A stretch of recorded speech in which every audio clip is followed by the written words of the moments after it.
Hi, എൻ്റെ പേര് ആരിഫ് ഖാൻ. ഞാനൊരു സൗദി ബേസ്ഡ് ടെലികോം കമ്പനിയിൽ IT സർവീസ് മാനേജറായിട്ട് വർക്ക് ചെയ്യാണ്. കഴിഞ്ഞ 29-ാം തീയതി ഒരു വൈകുന്നേരം പോലെ ഒരു ചെസ്റ്റിനൊരു ഹെവിനെസ് വന്നു. വളരെ അപ്രതീക്ഷിതമായി വന്നൊരു ഹെവിനെസ്സാണ്.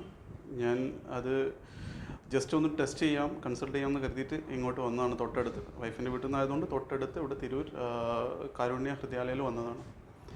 ഇവിടെ വന്ന് ജസ്റ്റ് ടെസ്റ്റ് ചെയ്തത് ട്രോപ്പാനിലാണ്.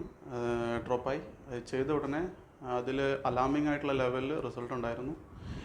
അതൊരു ഏകദേശം 6 മണിക്ക് ടെസ്റ്റ് ചെയ്തു. 6:45 ആകുമ്പോഴേക്കും എൻ്റെ ടെസ്റ്റിൻ്റെ റിസൾട്ട് കയ്യിൽ കിട്ടി. 7 മണിയാകുമ്പോഴേക്കും ECG എടുത്തു, ചെറിയ വേരിയേഷൻ കണ്ടു. അവിടെ നിന്ന് എക്കോ എടുത്ു. അത് കഴിഞ്ഞ് രാത്രി ഒരു 9:30 ആകുമ്പോഴേക്കും ആൻജിയോഗ്രാമിന് കയറ്റി. ആൻജിയോഗ്രാം കഴിഞ്ഞ് ബ്ലോക്ക് ഒന്ന് കണ്ടു റാമസിൽ. അത് അപ്പോൾ തന്നെ ആൻജിയോപ്ലാസ്റ്റിയും ചെയ്തു. ഡോക്ടർ ഇലിയാസ് സാറാണ് ഹാൻഡിൽ ചെയ്തത്. ഈവൻ CCUവിലെ കാത്ത് ലാബിലെ സ്റ്റാഫുകളാണെങ്കിലും ശരി, വളരെ ഫ്രണ്ട്ലി ആയിട്ടാണ് ഹാൻഡിൽ ചെയ്തത്.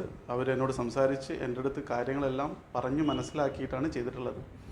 അതുകൊണ്ട് തന്നെ ഞാൻ ഒത്തിരി സാറ്റിസ്ഫൈഡ് ആണ്. എല്ലാം സംഭവിച്ചത് അൺഎക്സ്പെക്റ്റഡ് ആയിട്ടാണ്, ഒട്ടും പ്ലാൻഡ് അല്ല. എൻ്റെ ലൈഫ് ഈ സംഭവിച്ച കാര്യങ്ങളൊന്നും ഒട്ടും പ്ലാൻഡ് അല്ല. ഈവൻ അത് കഴിഞ്ഞ് ആൻജിയോപ്ലാസ്റ്റി കഴിഞ്ഞ് റൂമിലോട്ട് ഷിഫ്റ്റ് ചെയ്തിട്ടും ഹോസ്പിറ്റലിൽ ഉണ്ടായിരുന്ന അനുഭവങ്ങളെല്ലാം ഉഷാറായിരുന്നു. ബുദ്ധിമുട്ടുകളൊന്നും ഉണ്ടായിട്ടില്ല. അതായത് നമ്മൾ പുറത്തുനിന്ന് കാണുമ്പോൾ പ്രതീക്ഷിക്കാത്ത ഒരു അനുഭവമാണ് നമ്മൾ ഉള്ളിൽ ഇത് കഴിഞ്ഞു പോയപ്പോൾ ഉണ്ടായത്. ആ ഒരു കാരണം കൊണ്ടാണ് ഞാനിപ്പോൾ ഇവിടെ ഇരുന്ന് സംസാരിക്കുന്നതും. അൽഹംദുലില്ലാ, ഇപ്പോൾ ഹെൽത്ത് വൈസ് ഞാൻ കംപ്ലീറ്റ്ലി ഓക്കെയാണ്, യാതൊരു ബുദ്ധിമുട്ടുമില്ല.